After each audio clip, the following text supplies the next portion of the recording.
signals. Looking back at the police people.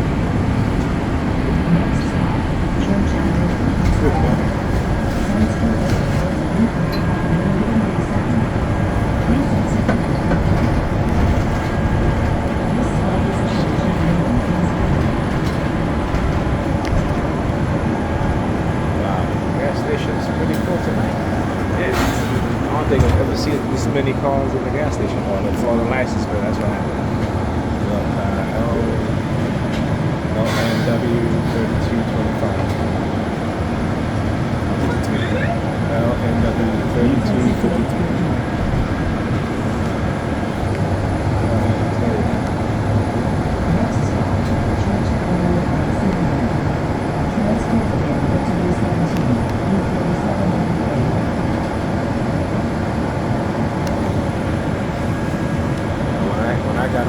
There was a vehicle in front of the bus. There was a white vehicle that had the number 32 in the 2. So we get to my bus stop, it's number 32. So let's see the pattern continue. Yeah, you get them using sirens.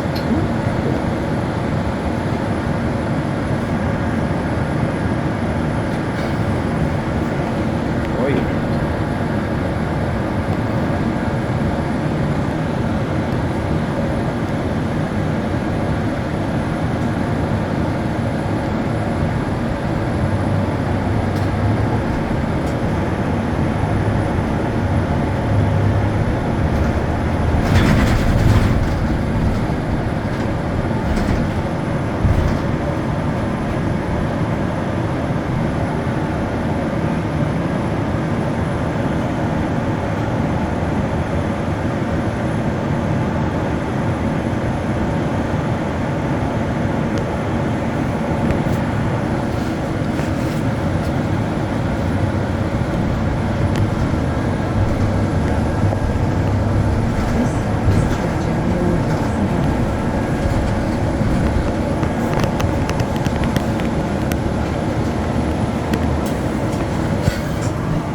Thank you. Good night. Oh yeah. Welcome back to a brand new video of the Targeted Individual Program, Targeted Individual Experience. And I want you guys to pay attention to the color black, because that's what they're using tonight. Right? Like I said, I know when they use certain colors and what it is that they do, even when they color black, when they using the color black, which is a color that, you know, a lot of people wear, right? It's probably the most color that people, the color that people wear the most. But, you know, I can tell when they're wearing it to target me with it and when they're not. It's just very particular things that they do, right? So understanding what it is that they do is key to exposing them, right? Not just what they do to you right now as a TI, but what they've done to you in the past. Because, you know, a lot of the patterns that they do, they've done it before you begin to wake up and realize that something ain't right, something is going on, right? And that's when you get into the realm of knowing, right? Because you know that these people are cults, they engage in cult behavior, and they've been doing this before you even realize you was a TI. And when you are being attacked by a cult, right, before your target before you become aware of your target, if you ever become aware of it, they always have to prime you, meaning they have to manipulate you, they have to set you up, they have to do things in which when they feel that they have gotten you to a point where they can show themselves overtly to you, then that's when you'll start to wake up to it. Some people never do wake up to it, because some people are just, you know, you know what I'm saying? They don't have that the ability to see past certain things. Okay, so they will attempt to engage in certain types of conditioning towards you, certain types of setups and frameworks towards you, but you know, if you haven't fall for it, right, then they will engage in lies, manipulation, They will manipulate others. They will lie to others, manipulate them, and then try to get them to manipulate you, right? So you need to be very, very careful. Again, this is, like I said, this is why stay out of the dating market. I don't, even if I was to go back in the dating market, why would I? You know what I'm saying?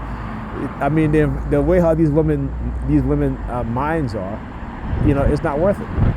It's not worth it. First, being on disability, they will laugh and shit. They will mock you, okay? They will mock you, all right? So that's to tell you, right? That how the mindset is, right? But let them be unemployed or get disabled, and they'll tell you, because they're always looking for a man to take care of them anyway, all right? But even if you're a disabled person and you're self-sufficient, you know what I'm saying? It don't matter, because it's what they want, what they can get out of you.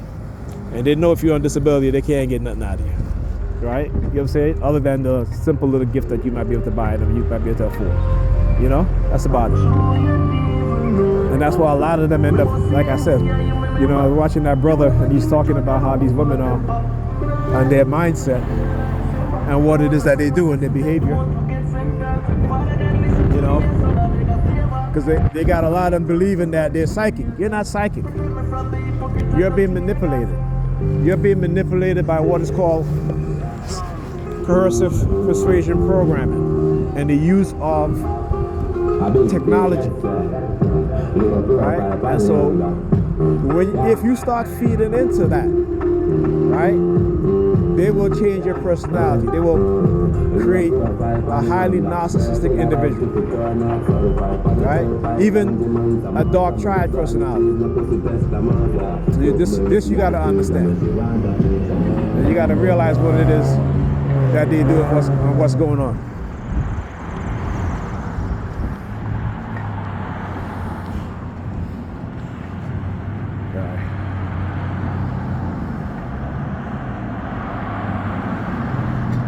Not a bus coming. Oh, it's not my bus. It's another bus that turns over here. On cold nights like this, you know what I'm saying? The bus should be running, every 10-15 minutes, not every half an hour or 40 minutes. You know what I'm saying? This is something, like I said, when you have people in position of authority, particularly if they're living in the suburbs, they drive to work. They don't even take the train or the bus to work, or they take the train, they don't take the bus to work, right? And so they're disconnected from, the people that use the transit system, okay? In a night as cold as tonight, right?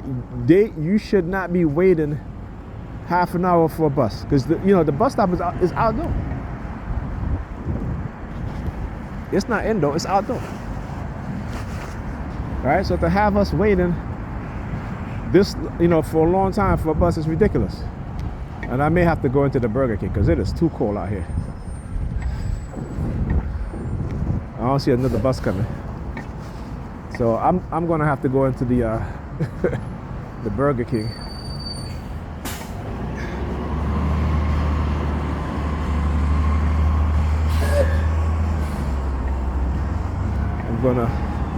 I'm gonna pause this. It's still early. Burger King should still be open.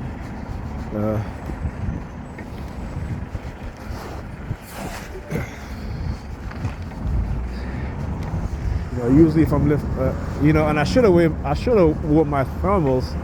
Even though it was cold this morning, it wasn't this cold. So I think I need to start wearing my thermals again, because it is frigid. I mean, it is frigid, not just cold. It is frigid. All right, I'm gonna pause this. All right. Well, the Burger King is closed. They locked the door. They literally locked the door in the Burger King. Man, what time do y'all close? It ain't even 10 o'clock yet. Oh, that must, usually, they must know. You must be like, oh, he's gonna come because it's so cold out here. But come on, this is, this is what I'm talking about. People, the transit system in some bus routes really sucks. This bus route sucks. It always sucks. And you think that they would improve it, particularly on cold nights, right? That you would think that Is that a bus coming? That might be a bus coming. Right, but you would think on very, very cold, like this bus, this bus route right here, this buses all the time, except for when they want to engage in, street theater, so they'll hold up the buses. But then you can see going the other way, you can see at least, but from the time that I was waiting for that bus, at least 6 or 7 buses had passed by, right, going in the opposite direction. And when things like that happen, that is when I can say, okay, they're running street theater, because they've done it many times. I always recognize it. In the beginning, I never used to recognize it, right? But then, it happens so many times that like I said, I try to study what it is that they do. Right? I observe, and through observation, look at this shit. Not in service. See this shit? You know what I'm saying? Not in service. Right? Not in service. It's ridiculous. It's ridiculous.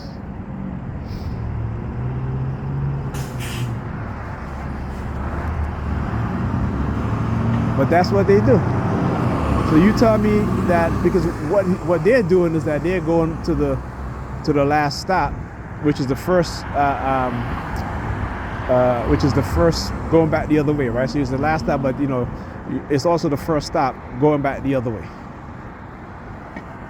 right? So you tell me that you can't stop to pick up passengers, that you got to think out of service, because the bus depot is not that way. Okay, the bus depot is back that way. Okay, and I know that. Now, see this bus route? Buses all the time. Like I said, you even on a cold night a cold night like this, you wait 10 minutes. That's it. Maybe 15 the most. Okay? But this bus route right here, they'll have you waiting half an hour, 40 minutes, sometimes an hour. I remember I waited an hour here one time. Where did I go? I had to go to the Burger King, because I think the Burger King was open up late. The Burger King was open like 11 o'clock or 12 o'clock, something like that. And so I went in there, sat down, literally sat down for a whole hour before the bus got, right? Which is ridiculous. You know what I'm saying? But all this is, retaliation. They try to feed me these subliminal message, and I don't fall for that. Particularly now when it comes to me and Pam, I don't fall for that shit at all. Okay? Because they want me to stay over there and help her out. I'm like, no, we're not in a relationship. I'm not doing that. I'm there to pick up my daughter, and watch them until she come home, or have you help my daughter make sure she does her homework, and and so forth, right? And then she got jiu-jitsu and so forth, and that's it. I'm not there to play house husband, right? I'm not there to play housekeeper. You know what I'm saying? Like I made my daughter clean up today. When I got there, you should see. Her area was horrible. And I made her clean up yesterday, right? And then she stayed up all night, because her mother just came in the house and she went to sleep. She came in. Yeah, here's the thing too, So, like I talk about, whenever she has a date or something, she would not call me at all, right? Look, they had the New York Predator Department, right? She would not call me at all, right? So all of a sudden tonight now, she's calling me, oh, I just want to let you know I'm on my way home. I'm like, for weeks you have not called me to be like, and this is what I talk about. When I talk about, like, the shit, it gets tiring. She always want to talk about consistency, right? But I've been the only one in our relationship that was thoroughly consistent. Not her. She was all over the place. But yet she wants consistency from me, which I've given her. But she did not give me any form of consistency. And so like I said, they want us to do all these things for them, and they don't gotta do nothing for us at all. We're lucky if we're even getting intimacy once a week. You know what I'm saying? Come on, Most men in the relationship like that, where they, the woman only wants to have sex when she wants to have sex, and it's usually once a month, or whenever she feels like it. Sometimes they'll go 2 months without having sex, but then she'll go and sleep with other dudes. You know what I'm saying? And it's not to say that the sex wasn't good. I just come to realize that some people just instead of trying to heal their trauma, they just use their trauma, for their sadistic pleasures, all right, or to take advantage of other people's goodness and kindness. And that goes for men and women. Like I said, I never leave myself other things. When I was younger, going through certain phases, you tend to be kind of selfish. You know what I'm saying? But as you get older, you're supposed to grow. You're supposed to learn. But that's not what's happening. With our women, they age backwards. As Shahrazad Ali said, she said that when black women get older in age, they get younger in mind. And it's true. It's true. But it's not their fault. You understand? It's not their fault. And one of these days I'm gonna do a deep dive on that, so that our women can truly understand, the war that's being waged against them also. Even though they're getting some temporary benefit out of it, some temporary happiness and some temporary satisfaction, but when you look at, the fact that most of them don't even know their nature as women, that's a problem. Right? That is a definite problem. And particularly how this society has engaged in cognitive warfare against black women. When you see black women all saying the same thing, not black women, Negro women all saying the same thing. Doesn't matter if they're obese, if they're overweight, doesn't matter if they have 5 kids, 6 kids, or have you. They describe the same kind of man, right? But they want to go on vacation and all of this stuff, and it's like, okay, ma'am, you have like 5 kids, okay? 5 kids, but you want a man that has his own business, who loves to travel. How the hell, where you gonna travel to with your 5 kids? That means that's a lot of money he gonna spend. You know what I'm saying? So I can understand the reason why they say that. But here's the thing: are they gonna get those men? Are they the kind of woman that's gonna get those men? And do those men want women like that? This is what they don't understand. When I say how they've all, and women have always been like that, particularly in our community, but not to the extent that these women are today. Right? Not to that extent. You know what I'm saying? Because a lot of times, a lot of women back in the days, in the 80s, used to see women fighting over men and all this stuff, pulling out knives and shit like that. And I'm like, but hold up. If you know this man had a woman, why are you messing with him? If you know he's married, why are you messing with him? But then I come to realize, as I get older, that women love competition. They love the idea that their vagina is better than the next chick, and so they can take her man. It's a competition thing with them, right? I started to realize that.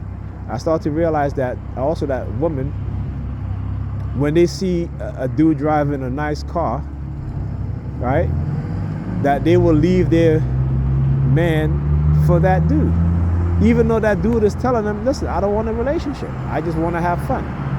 They will leave their relationship, and then when that dude is done with them, then they want to get mad and then go back to the dude that they left.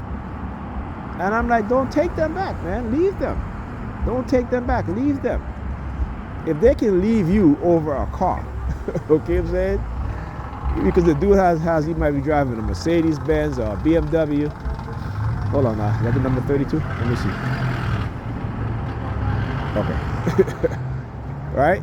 If they can leave you because the dude's driving an Audi, a BMW, or a Porsche, or what have you, and you're in a relationship, they tell you they love you and they're happy. You know what I'm saying?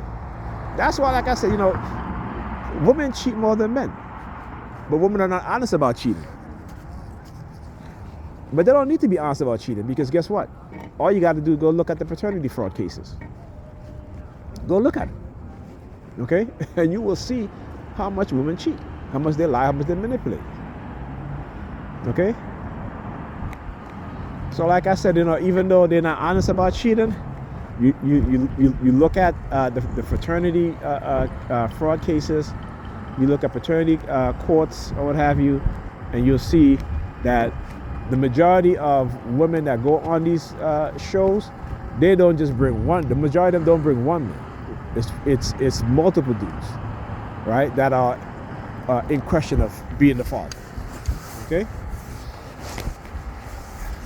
So like I said, we got to start knowing, my brothers, and start believing.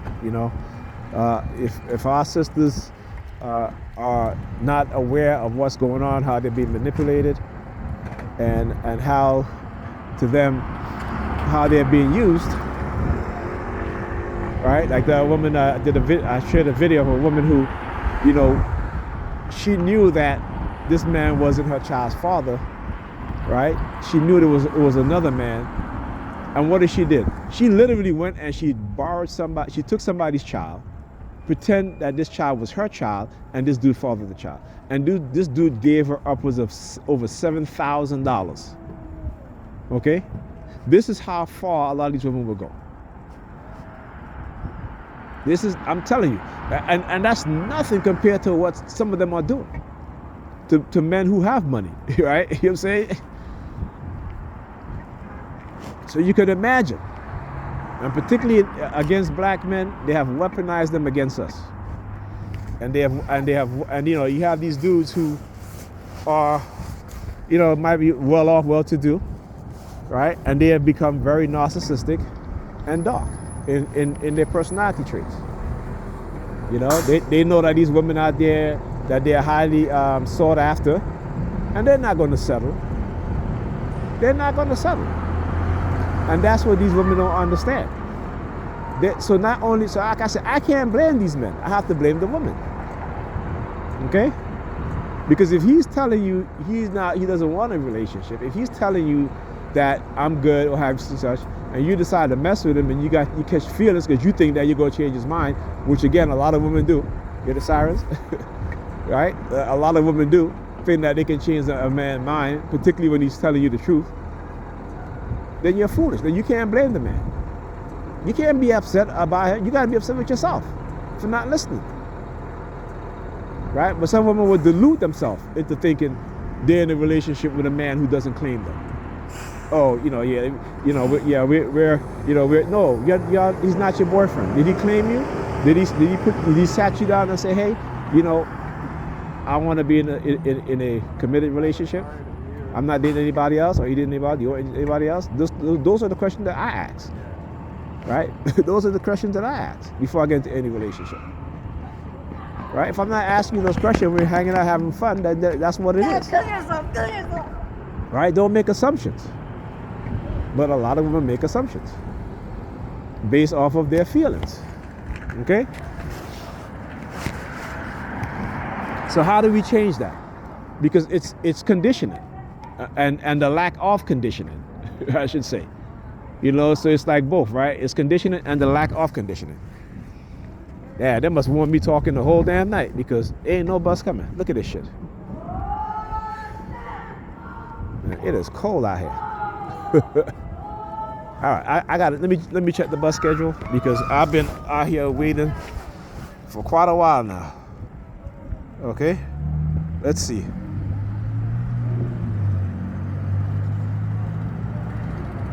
24 minutes, going on 25 minutes, waiting for a bus in this cold, in this frigid weather. Yeah, here in New York Predator Department using their sirens. Oh, I tell you. And again, the churches have to bear some responsibility, which of course they're not going to accept, right? But we have to hold the churches accountable for the lies and the manipulation they've done to our women, right? A lot of these women think that we're supposed to be psychic. No, open your damn mouth. It's like I tell Pam, she's like, oh, how are we supposed to I say, first of all, you don't communicate. The only time you communicate is when it benefits you, when you want something done. But you don't communicate at all, so I don't got to listen to you. It's like I told her. I said, I've known you for years. You have not changed. You don't want to change, right? And the reason why you don't want to change because they're filling your head up with bullshit.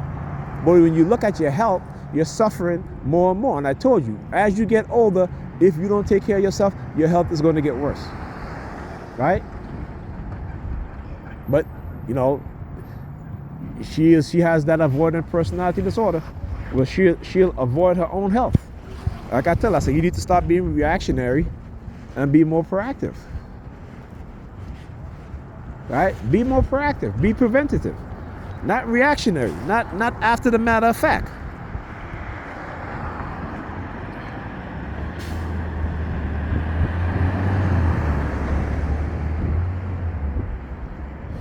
Whew. I'm trying to get this.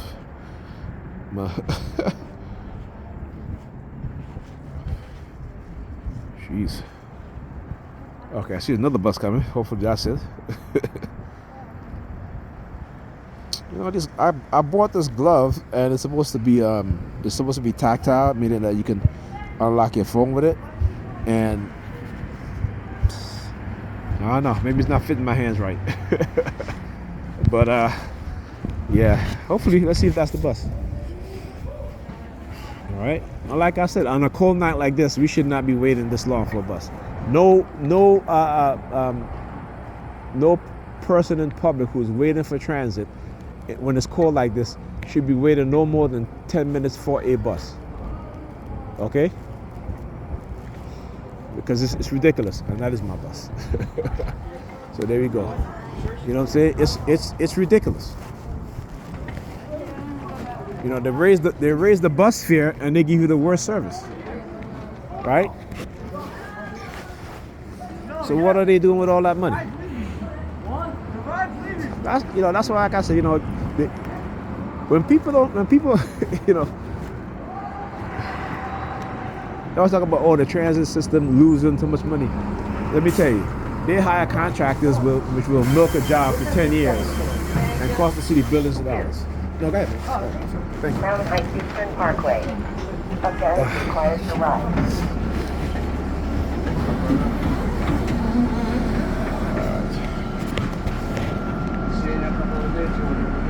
Eh? Oh, yes. No, man, I've been here. Earlier or later? Yeah, sometime around this time, maybe a little bit later. I haven't seen it in a while. Yeah, that's how it is, man. Sometimes, you know.